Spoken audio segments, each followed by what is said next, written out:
এখনো রাতে মেঘের শব্দ শুনলে ভয়ে কেঁপে উঠছে মাইলস্টোনের শিক্ষার্থীরা। এর মধ্যে অনেকেই ফিরতে চায় না এই ক্যাম্পাসে। তাদের কাউন্সেলিং করছে স্কুল ও বিমান বাহিনী। এদিকে শিক্ষার্থীদের জীবন বাঁচাতে নিজের প্রাণ হারানো শিক্ষিকা মাহিরিন চৌধুরীর পরিবারকে সমবেদনা জানাতে যান বিএনপির সিনিয়র যুগ্ম মহাসচিব রুহুল কবির রিজভী। বলেন, মাহিরিনের মতো শিক্ষক প্রতিটি ঘরে ঘরে থাকলে বাংলাদেশ বসবাসের জন্য উপযোগী হবে। মাইলস্টোনের ভবনের সামনে পোড়া গাছে আবার ফুলের কলি উকি দিচ্ছে। একই আকাশে আগের মতো বিমান উঠছে, চলছে পোড়া ভবনে সংস্কার কাজও। কিন্তু প্রিয় বন্ধু স্বজনদের হারানোর শোক কি সয়ে উঠেছে বেঁচে যাওয়া ফুলের মতো শিশুগুলো? ভয়াবহ সে ট্রমা কাটাতে প্রতিষ্ঠানের শিক্ষার্থী ও তাদের অভিভাবকদের কাউন্সেলিং দিচ্ছে স্কুল কর্তৃপক্ষ ও বিমান বাহিনী। যদি মানসিকতায় ওরকম ভাবে ঠিক করতে পারি নাই, তাও আর কি শ্রেণী কার্যক্রম চালায় যেতে হবে, আর কিছু করার নেই। রাতের বেলায় হয় কি, যখন ঘুমাই, তো আমার বাসাটা 12 নম্বর সেক্টরে, তো এখানে যখন অনেক প্লেন আসা যাওয়া করে, যখন প্লেনের আওয়াজটা ঘুমের মধ্যে আসলে ভয় লাগে।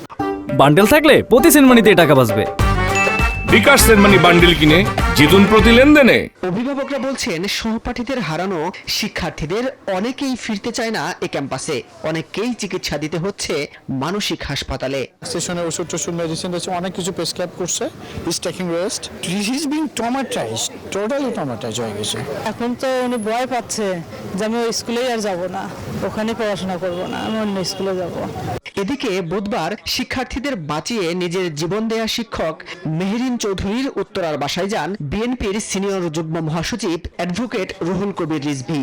বলেন, মেহেরিনের মতো শিক্ষক প্রতিটি ঘরে থাকলে বাংলাদেশ বসবাসের জন্য উপযোগী হবে। কদিন আগে একটি হিন্দু গ্রামে ভাঙচুর হয়েছে, সেখানে লুটপাট হয়েছে। তো এগুলো কেন হবে? এক সমাজে আমরা বাস করি। এই দৃষ্টান্ত এবং এই গুণাবলী সম্পন্ন শিক্ষকের আরো যদি প্রসার ঘটতো, তাহলে এই হানাহানি হতো না। এ সময় পরিবারের কাছ থেকে মেহেরিন চৌধুরীর মাগফিরাত কামনায় সবার কাছে দোয়া চাওয়া হয়।